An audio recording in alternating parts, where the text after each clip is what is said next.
la norma del día. Y es más, hemos deteriorado tanto nuestros conceptos y nuestras ideas que ahora se mira como algo positivo. Ese sí le entiende al trámite. Ese sí sabe cómo hacer la movida. Ese hizo miles de desastres y no le pueden probar nada legalmente. Ese sí le entiende al trámite. Ese sí es inteligente. Así quiero ser yo. Esa es precisamente la consecuencia de esa cultura de antivalores que vivimos.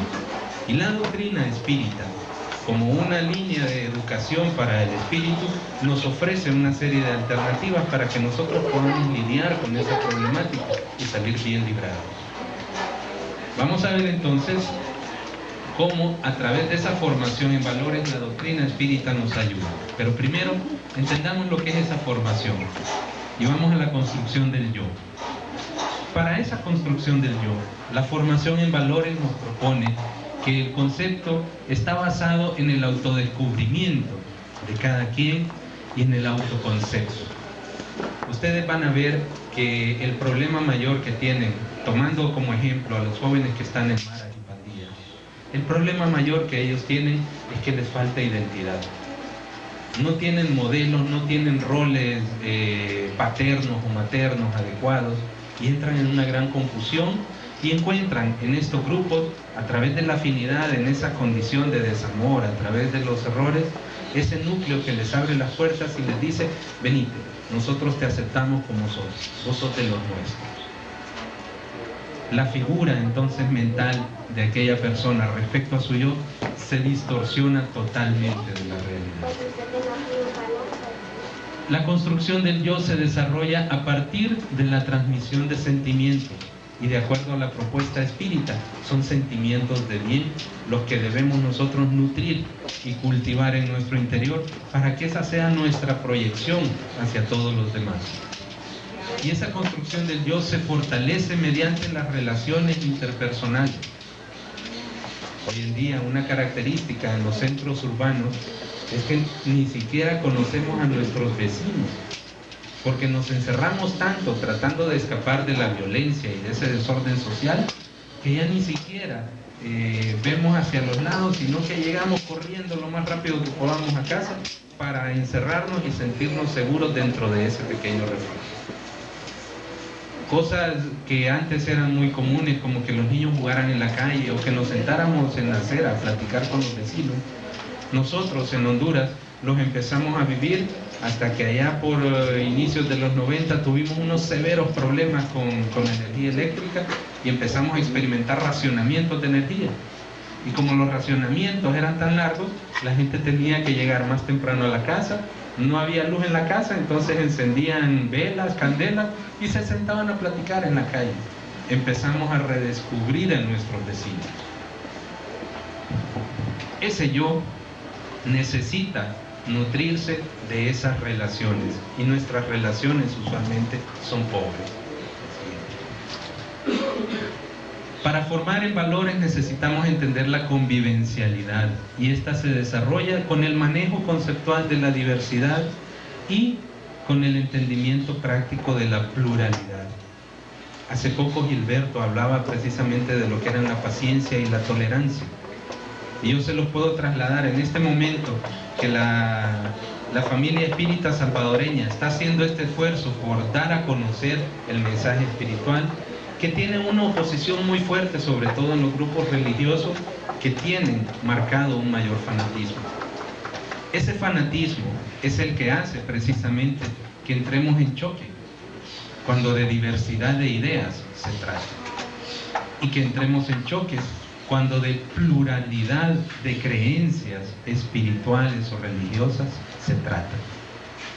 Todos alegan tener la verdad absoluta en sus manos y condenan la forma en que piensan y la forma en que hacen los demás. La doctrina espírita nos enseña, en primer lugar, a instruirnos y a conocer para que podamos entonces conocer, respetar y tolerar las ideas de los demás. En ese sentido, estamos acercándonos a un nivel de convivencia mucho más satisfactorio. Finalmente, esa condición de convivencialidad se nutre con el ejercicio del consenso y la aceptación del disenso. ¿Qué quiere decir eso? El consenso es cuando todos estamos de acuerdo respecto a alguna cosa. Y el disenso es cuando no estamos de acuerdo con alguna cosa. Eso nos pasa en los deportes, eso nos pasa en la política, eso nos pasa en los negocios, eso nos pasa en las relaciones familiares, eso nos pasa en las relaciones de pareja, eso nos pasa en las relaciones con nosotros mismos.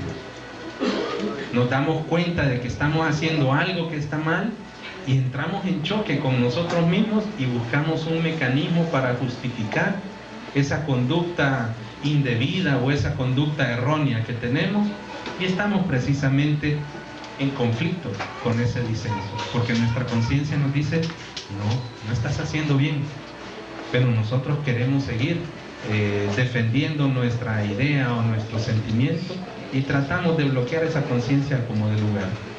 Muchos encuentran ese mecanismo en el alcohol para apagar esa voz de la conciencia. Muchos lo encuentran en la adicción al trabajo, muchos lo encuentran en las relaciones sexuales, otros en el juego y en diversos medios para poder evadir el pensamiento y dejar de escuchar esa vocecita que nos dice eso que haces no está bien. Y el tercer principio de esta formación en valores es precisamente la reflexión sociomoral. Y aquí es donde viene la tarea difícil para nosotros. La reflexión sociomoral se desarrolla a partir del entendimiento de la compleja realidad en que se vive. Hoy por hoy no podemos decir, los niños ya no le hacen caso a los papás porque están saliendo corregidos y aumentados. Los jóvenes ya no quieren estudiar, ya no quieren trabajar porque se han vuelto simplemente perezosos y haraganes. Los hombres no son fieles a sus mujeres porque es nuestra cultura, es nuestra tradición. Las mujeres se han vuelto infieles a los hombres porque son las señales de los tiempos y la mujer tiene un derecho y puede hacer lo mismo que el hombre. Ese tipo de cosas son las que componen esa compleja realidad en que vivimos.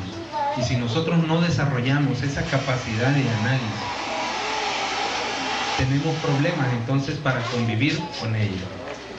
La reflexión sociomoral se fortalece con el proceso de toma de decisiones a partir de ese entendimiento de cosas. Platicaba con un amigo ahora en la mañana y me decía que viniendo de una línea de creencias religiosas, en la doctrina católica había optado precisamente por las ideas espíritas a partir del razonamiento, a partir de las ideas que miraba en esa propuesta de la doctrina espírita, que eran sobre cosas que él no entendía, no aceptaba, no asimilaba completamente en el otro conjunto de ideas religiosas. A partir de ese entendimiento tomó la decisión de estudiar más a fondo y sobre la marcha convertirse entonces en un espírita practicante. No es un espírita que ha leído libros, sino un espírita que traslada a la vida real ese conocimiento que adquiere a través de los libros, a través de las enseñanzas como lo que tenemos hoy, a través de los consejos y las orientaciones espirituales. Con esto entonces estamos buscando generar esa reeducación del ser humano. Y la doctrina espírita nos ilustra en el sentido de que explica esa naturaleza espiritual del ser desde la perspectiva filosófica, científica y moral. Esos tres elementos hacen la argumentación de la doctrina espírita sumamente sólidos, sumamente confiables, de tal manera que con esa lógica, con ese entendimiento, es bien difícil querer rebatir sobre unas débiles bases filosóficas, religiosas o científicas. La doctrina espírita relaciona esa naturaleza espiritual con los atributos, los derechos y los deberes del ser humano. Con eso se elimina el concepto de que hay pueblos o personas favorecidos por Dios y hay pueblos y personas castigados por Dios. La doctrina espírita plantea precisamente el entendimiento de los conceptos orientales del karma y el dharma mediante el principio de causa y efecto.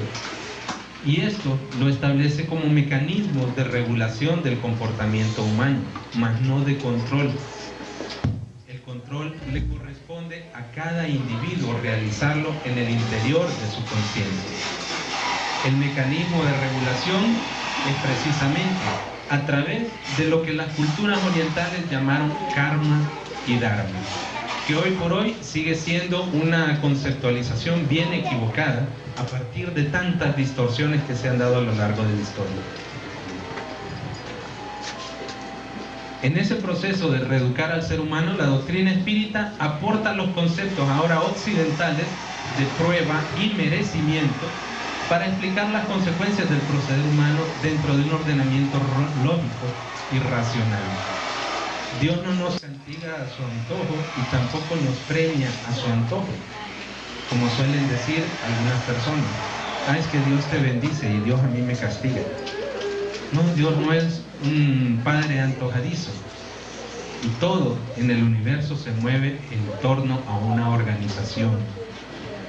Mediante entonces la meritocracia, la doctrina espírita establece el camino de reeducación y regeneración espiritual que conduce al crecimiento y al progreso del ser humano. ¿Qué es eso de meritocracia? Es precisamente el proceso en el que a medida que hacemos méritos vamos escalando en las gradas. Y esos méritos están basados ¿en qué? En las cosas buenas que hacemos, en los sentimientos buenos que acumulamos, en el bien que le proveemos a los demás. Ese es el trasfondo de la doctrina espírita.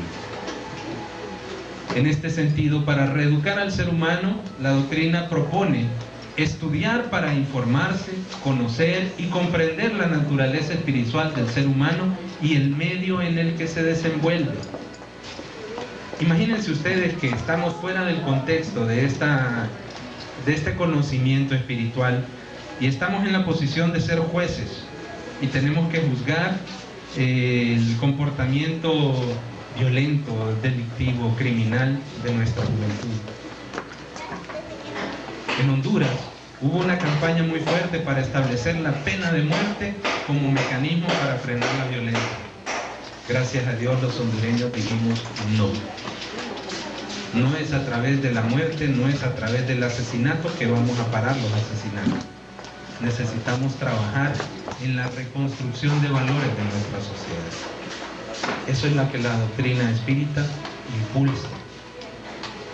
Propone también establecer, a partir del conocimiento adquirido, los mecanismos de autocontrol que nos lleven a la autorregulación y al cambio del comportamiento.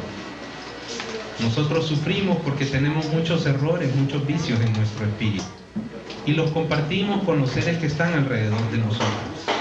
En la medida en que nosotros vamos sacando ese montón de defectos de nuestro esquema, de nuestra personalidad, vamos incorporando entonces virtudes y sucede que todo aquello que era malo se transforma ahora en bueno.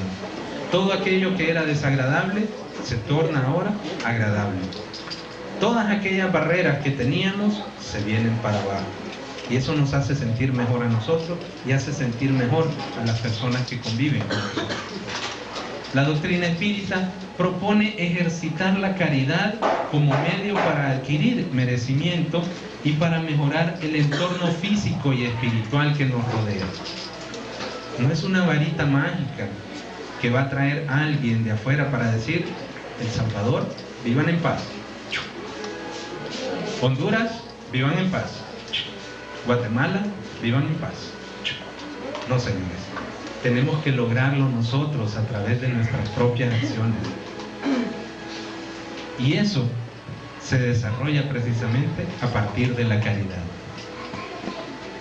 La doctrina espírita, entonces, para ser más concretos, nos ayuda en la formación en valores a través de esa construcción del yo, cuando abrimos las puertas del mundo espiritual y se facilita el proceso del autodescubrimiento para poder orientar positivamente el desarrollo del autoconcepto. Escucharon ustedes, aprovechando la intervención de Gilberto, que él decía, no necesito una regresión para darme cuenta de qué es lo que he hecho. A través de las cosas, de sus inclinaciones, él puede identificar precisamente qué tipo de cosas son las que se parecen más a lo que pudo haber hecho antes. Y el simple hecho de entender que no es una sola vida la que tenemos, nos abre un universo de posibilidades para encontrar entonces valor y poder cambiar el rumbo de nuestra vida. La gente que piensa que esta vida es una sola y hay que vivirla como que si fuera la última, cae normalmente en unas prácticas bastante agotadoras, devastadoras para el espíritu.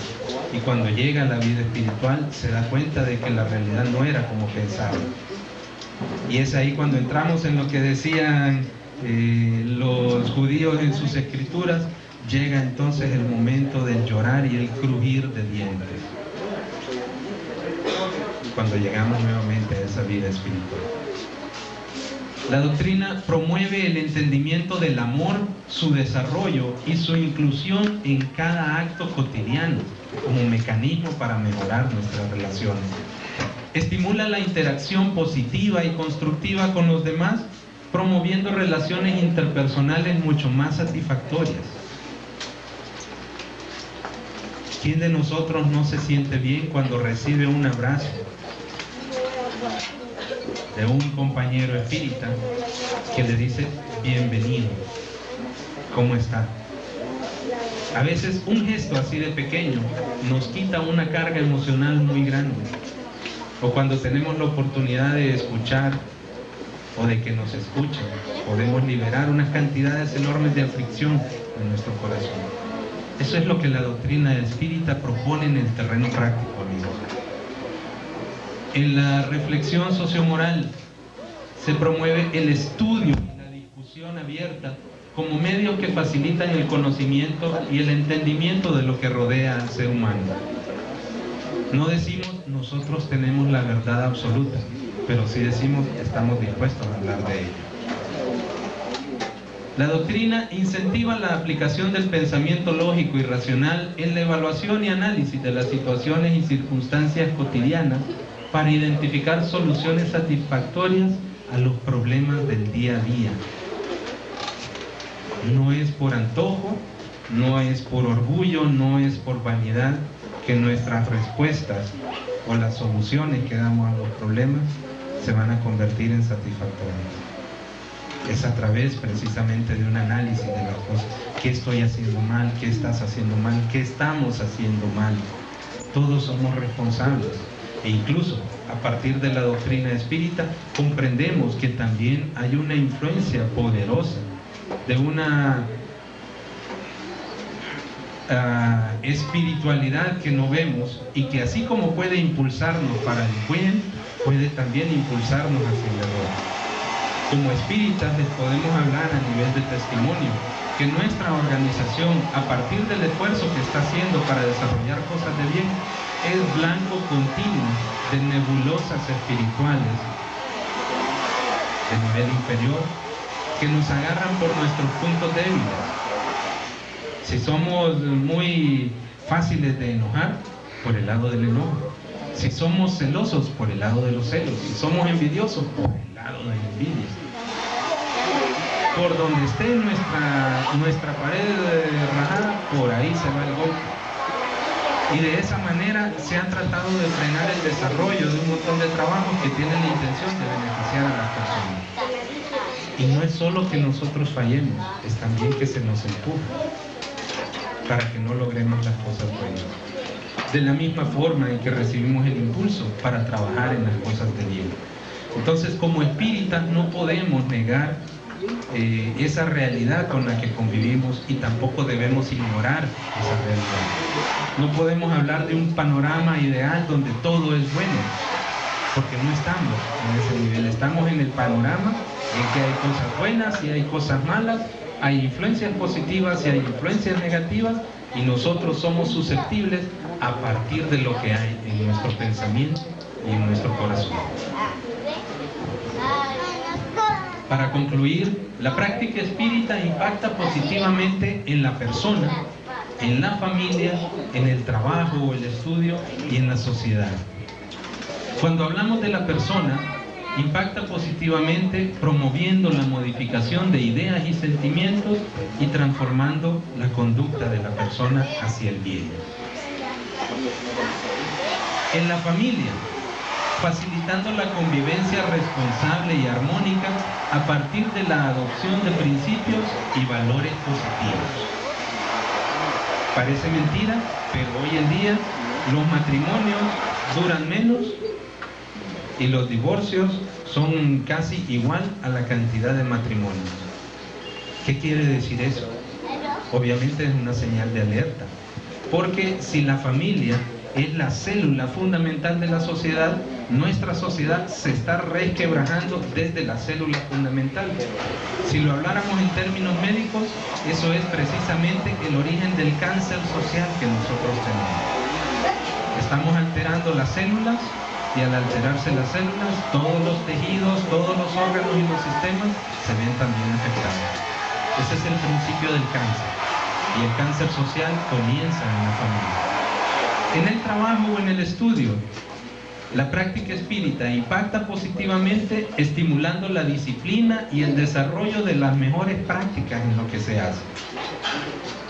Decía nuestro amigo José Ángel al inicio que la doctrina espírita desde su concepción inicial no estaba en manos de gente ignorante, sino más bien en manos de gente pensante, de gente capaz, de personas inteligentes. ¿Ok? Eso se mantiene el día de hoy porque la doctrina nos invita a amar en primer lugar y a instruirnos en segundo lugar. Amaros e instruiros fueron las instrucciones del maestro Kardec. Entonces nos instruimos precisamente para hacer las cosas de la mejor forma posible. Eso se traduce en un beneficio para todos. Y la práctica espírita impacta positivamente en la sociedad, promoviendo mediante la caridad sin restricciones el ejercicio solidario de la ciudadanía, lo que impulsa el desarrollo de los pueblos. Y cuando hablamos de ciudadanía nos referimos al conjunto de deberes y derechos que tenemos como miembros de una sociedad. Tanto nosotros tenemos el deber de ser solidarios con los que necesitan más, como los que necesitan más tienen el derecho a recibir asistencia de los que necesitan menos.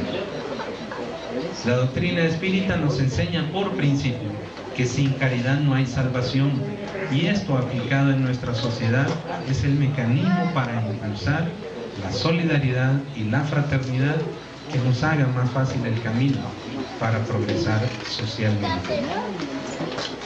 Con esto cerramos esta parte de concepto y de parte de Asipromo les decimos muchas gracias.